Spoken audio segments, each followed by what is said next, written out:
నువ్వు నన్ను అట్లా విలువకు. నేను చెప్పేది ఒకసారినమ్మా. ఏం చెప్తావు అక్క?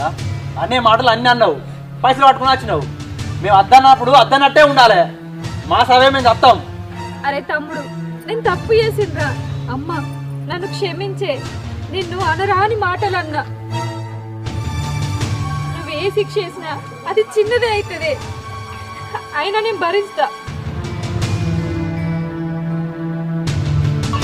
కానీ నేను అట్లా ఎందుకు మాట్లాడినో ఒక్కసారి నేను చెప్పేది నువ్వే.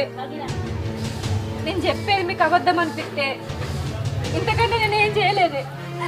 లే బిడ్డ, ఏమైంది? ఊకో, ఏడవకు. ఏమైందో చెప్పు. అమ్మ, ఆ రోజు నువ్వు మా ఇంటికి వచ్చినప్పుడు